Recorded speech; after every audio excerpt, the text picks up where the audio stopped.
Hello, Ray Phoenix here. Welcome to Let's Play Mega Man Powered Up Part 2. So we're going after Bomb Man this time around. Yeah, Bomb Man, ever classic, iconic robot master we all know and love well. Ever classic, the Bomb Man, the frickin' guy that throws bombs around, has to blow up everything he sees, everything he comes across. As he thinks he's like some cool 80s punk, but no, he's just another wussy that we're gonna blast down easy with our Mega Buster. We could blast down easy, or we could use a rolling cutter against him since that's his weakness in this game. The weaknesses are different in this game than they were in the first Mega Man. The first Mega Man. And Bomb Man's weakness was Fireman's weapon, which makes sense, like fire igniting his bomb kind of thing, so it would cause it to explode. But in this game, it's the rolling cutter, it's his weakness. The logic I can see in that is that it cuts his bombs in half before they explode, so it causes them to explode on him. I don't know if that makes more sense or not, to know it wasn't the original Mega Man, or if that I don't know, that doesn't really, I don't know. Capcom's logic has never always been, Capcom never had a sense of logic that corresponded with logic in real life, so who cares? I don't think anyone really cares about any of that anyways.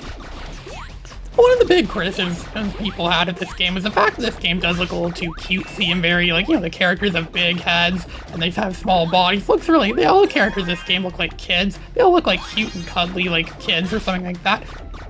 And people couldn't take the game seriously for that reason. It's too cute to take seriously. I actually kind of like the style of this game. It actually does like a nice, almost like a nice 2000s Cartoon Network kind of style too. Like I know shows like Robot Boy had kind of an art style similar to that, where the characters' heads are kind of large and they have like big eyes kind of thing. Even my art style's a little bit like that too. But it is very similar to like Robot Boy in that art style. And Robot Boy was a current show on Cartoon Network around the time this game came out in 2006, and Robot Boy often did copy Mega Man in a lot of ways. I was trying to see a connection between the two things. Only I doubt that they actually had a connection. It's probably just a coincidence. Or is it? We could actually do the same for Oil Slider. It's one of the few times in the game where the Oil Slider is actually useful. It's the most useless weapon in the entire Mega Man franchise. And they want to keep true to the fact that just about every Mega Man game ever has at least one weapon that's completely useless or that doesn't serve any kind of purpose at all. And we have the shoulder buttons in the PSP controller too, so we can easily cycle through the different weapons. Right at the top of the screen, we can easily cycle through the weapons. And so far, we just have the Oil Slider and Cutman's weapon, the Rolling Cutter. But we're going to be getting a lot more than that, because we're going to be taking on Bomb Man. Bomb Man's weapon is far superior, or mostly superior, maybe not superior to Cutman's weapon, definitely superior to Oil Man's weapon. So he's guarded by one of those Cotton Eye Joe or Bazooka Joe, whatever those Joe thingy-mabobber things are called. And I just barely blinked and we're already at the boss, Bomb Man. And I have his weakness equipped. Warning! Bombs! Don't run off. Let's have a little fun with my explosives. Bomb Man, that's really dangerous. Stop setting off bombs. You should have come the day before yesterday. I had some big boom booms then. Don't cry now. So Bomb Man thinks he's, gonna blow us up, but actually we're gonna blow him up because we could chop them in half with Cutman's weapon, the rolling cutter, the cut weapon, the rolling flying disc cutting weapon, where we could cut through just about anything, including Bomb Man's bombs. Look, he's going into his overdrive mode, and it could even cut through his overdrive mode too, because that's how powerful the rolling cutter is. The rolling cutter is like is another underrated weapon. It's also like the precursor to the Metal Blade from Mega Man 2. I wonder if they ever made a remake of Mega Man 2 that was like this. I wonder if they would have had Metal Man's weapon be so overpowered like that. I would have wanted to see. I think they actually were working on a Mega Man Powered Up too, but for some reason it never got made. I think it was because this game didn't actually sell very well, despite the fact this game was well liked and well received overall. It actually wasn't that well a seller. I bet if they put it on GameCube, it would have been a much better seller, or PS2 or Xbox or any of those other systems at the time. This game probably would have sold a lot better, but it was a PSP exclusive. I mean, sure, the PSP was a successful, best-selling handheld system that lasted a very long time, but even then, I don't know if that's why it didn't sell very well or not. But this game is also this game also came out in the year 2006, which is a year that doesn't really have a lot of the best video games, but the few games that did come in that year were overly good. So we're going after Iceman now, a personal favorite robot master of mine. I really like Iceman. So 2006 didn't have a lot of great games overall. This is actually one of them. And we just picked up a 1-up there. I'd say a little secret to pick up a 1-up. 2006 games were really, 2006 didn't have a lot of memorable games, but this is definitely one of them. one of the most memorable games of the year, and there was also Ape Escape Pre that year. Ape Escape Pre is my favorite game that came out in 2006, but this game is a close second. Ape Escape Pre wins over this game by a really thin margin because it's just that good of a game. And there's also LEGO Star Wars 2, which also came out that year too, just another legendary classic. They already Let's Played. That means I've pretty much Let's Played all the best games I have that came out in 2006. I actually did do a Let's Play of the PC version of LEGO Star Wars 2 almost 3 years ago, or it was almost 4 years ago now. Man, that's how much time flies. I forget there was once a time where I had to just film my screen and because the PC version as well too, I wasn't able to get an emulator or get any kind of emulator to run LEGO Star Wars 2 at the time. So it's right there we demonstrated our lack of buoyancy right there, where you can't really jump higher underwater. Mega Man weighs the same, which actually does make sense, because Mega Man actually supposedly does weigh quite a lot actually, so it makes sense that Mega Man's buoyancy wouldn't be like how they make it out in the later Mega Man games where he can like jump way over things as if he's like jumping on the moon or jumping in space or something. That actually makes kind of sense in Starman stage in Mega Man 5 because there was like low gravity, so Mega Man could like jump really high, but it actually makes a bit more sense this time around that Mega Man would not be able to jump higher underwater. There's some blocking destroyed a Fireman's weapon. One thing that did keep true in this game to the original game was that Fireman's weakness is Iceman's weapon. Ice defeats fire in this game, so it maintains the same sense of logic the original game had, where fire is weak against ice, which theoretically they could work either way. It actually would make more sense that ice be weak against fire, but that's not how this game's logic works. And this game also, as you see right there, I took a hit, but I fell on spikes. But because I was still on my invincibility buffer on from getting hit, that means I didn't get killed. If that were the original Mega Man, I would have been dead right there. But this is not the original Mega Man. This is Mega Man Powered Up. This is a way better game than the original Mega Man. This is a game that, is just way better because it's made way later and they had better technology and they learned from their mistakes. So let's go take on Iceman. Warning! Reporting for duty. There's something dangerous up ahead, sir. Oh, freeze it at all costs, soldier. I don't believe it. Iceman. Even a loyal robot like you. Well, sir, Soldier, finish your mission. Stop and freeze! They made Iceman go commando in this game. He pretty much is like a commando troop right now it's obsessed with giving orders and being a soldier. But we could pound this guy just by using our standard Mega Buster. Just keep going rapid fire on the Mega Buster and shoot at him. My health was kind of low when I started this fight, and we already got his health to more than halfway. Look at that, I took out like 60-something% of his health, but I didn't have full health, so of course I lost to him the first time around. But this time around, we're on even ground this time around. Iceman's going down for sure.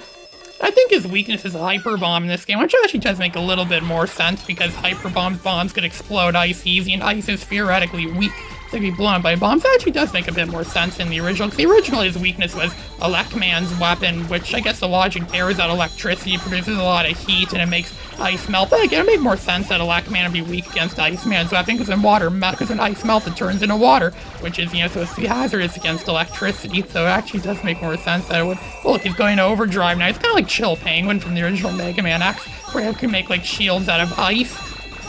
And then use like several different ice attacks where he blocks himself or uses like an ice shield. He's doing it again right there too, going to overdrive, just like Chill Penguin. I think Mega Man X may have been the first Mega Man game to have like Robot Masters go into like overdrive mode or something like that. So this game actually did borrow some stuff from Mega Man X. Then again, same with all the other classic Mega Man games made after Mega Man X. They all borrowed stuff from Mega Man X. Mega Man X really was a real game changer in the Mega Man franchise. It revolutionized Mega Man even further. But we'll get to that when I finally do that Let's Play eventually. So we got Iceman's weapon, the Ice Slasher. It's actually not as good as it was in the original Mega Man. The original Mega Man, it went through everything, and it froze everything in its path, or at least so I remember. But again, the sprites only stayed frozen. They didn't do anything to indicate they were really frozen other than just stop moving.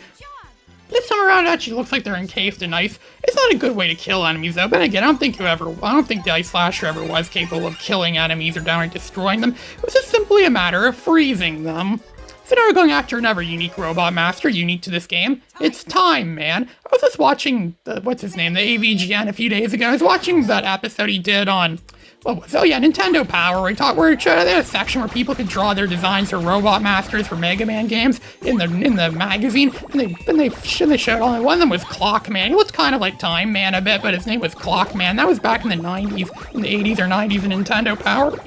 I wonder if that's where they got the idea from Time Man from. Time Man's kind of like the early, he's supposed to be like a prototype of what would later become Flashman, because Flashman was the first Mega Man Robot Master we came across that actually could freeze time, and there's a lot of other Robot Masters since then that were capable of freezing time, but Flashman was the original. But I guess Time Man's kind of like his primitive ancestor, because imagine this game would be set before the events of Mega Man 2 if it were in that continuity. And the music in Time Man stage is pretty good. It's not a remix, of course, because this is an original, just like Oil Man. He's an original Robot Master for this game that was not in Mega Man 1. And his music sounds like Kirby music almost. Just to be some sort of time Citadel we're in right now, where it would play music sounds like something out of Kirby.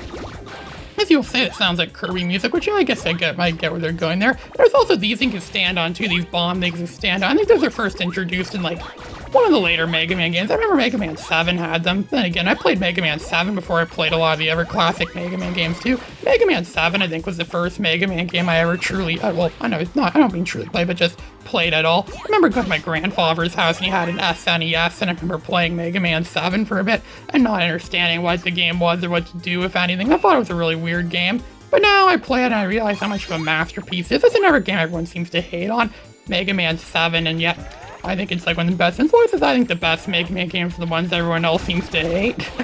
And I think the ones that people seem to absolutely love, like Mega Man 2. I think Mega Man 2 is overrated, and everyone says it's like the best one. It's the one that supposedly made Mega Man what he is. I think they could have done. I think Mega Man 3 did everything better. I think Mega Man 1 did better stuff than Mega Man 2. Sure, there were some BS moments where you get stuck on things after reset your NES, and Mega Man 1 had no save feature at all. But this game has a save feature, of course. It's kind of standard for games made in this era to have save features. What modern game doesn't have any kind of save feature of any sort? It would just save onto the PSP's memory stick Duo, which is kind of like the memory card, but for PSP. They're really small, and they're the same ones that Sony Cybershot cameras used at the time. Because at the time, Sony had the Cybershot digital cameras, and they used those exact same memory sticks. I remember I actually used Sony Cybershot from 2009 to film some of my very early YouTube videos, and that was back when the camera was an old venerable machine back in 2017, 2018, which it died shortly after. Actually broke down shortly after in 2018, and that was kind of the end of its life thing there, just when I started to make YouTube videos. My career as a YouTuber started to increase. That's how and I remember one for fan of mine, I think it was Star Galaxy Kid 2005, I think is what his name is. He watched one of my early videos that I filmed using my Sony Cybershot camera back in 2017. I remember him commenting saying, oh, this looks like a video that was made in 2009. Yeah, it's because I filmed it with a camera made in 2009, so that's probably why it looks like a 2009 video. The oldest camera I have now to be the Panasonic Lumix, which is one my friend Arcanine F50 gave me about 2 years ago. I actually haven't used it much because I don't really have much use for an old camera, but it's a nice little like gimmicky novelty thing to have. It's kind of big, but it runs on standard batteries and uses micro SD cards, but it works really good, or just regular SD cards, but it works really good overall. And of course, it's not got the same kind of megapixels my phone has. That very basic budget Samsung Galaxy A04s phone that I bought in Australia, that's extremely severely budget phone, has a better camera than the Lumix does, which I'm not surprised. Time's up! You're early for your appointment. Huh? What appointment, Time Man? Oh, joy. By being early, you've given us an extra 0.3 seconds. I can imagine Time Man being a superhero in some kind of comic book, or imagine he would be some jerk that thinks he's cool because he can make time go slower. He doesn't even stop time, he just makes time go slower, which makes him seem even more primitive compared to Flash Man. But this Time Man, that would be in this indie comic book. He'd be some jerk, some hotshot jerk that just thinks he's cool and can do whatever he wants to do, and he has his own mansion kind of thing where he has, I don't know, it seemed like just some dumb idea. With a lot of my ideas I came up with were really dumb back in my early days of writing. Obviously, the ideas I come up with now are way better, like making these YouTube videos. This is a way better idea than anything I've thought of before, right?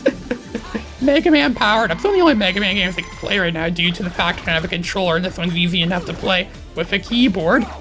But I'll be playing more Mega Man games eventually, and Let's Playing more games, because, you know, everyone loves, all 54 of my viewers want to watch all me play all these Mega Man games, and all the other respective games, even the Spyro games. Still haven't done any proper Let's Plays on any of the Spyro games, and I'm still interested in Let's Playing Jumping Flash 3 eventually, and defeating Time Man, because Time Man can actually shoot those clock arrows, those clock hands, I don't know what you call them. He shoots them at us a lot like that, and they move very slowly, but when you play as Time Man, they actually go, like, in diagonal directions, and they can never shoot straight or something like that. Then you have to, like, do a charge shot, and he makes everything, like, slow down. We defeated Time Man, nonetheless, which is not surprising, because he's another wimp, he's another wuss. All he could do is make time slow down, and Mega Man's already fast enough as is, so slowing him down doesn't really do much against him. So Time Man's another wussy that went down easy. So far, pretty much all the wussies in this game have been defeated now, so now we're just left having to go after the Robot Masters that aren't wussies. Yeah, time slow just slows down time. Big woof. I don't think we'll ever have a use for that at all. This game doesn't really serve much real purposes other than be a weakness for Gutsman. How is time a weakness against Gutsman? I don't know, maybe prevents him from punching out or clocking out on time or something like that. This is Ray Phoenix signing out.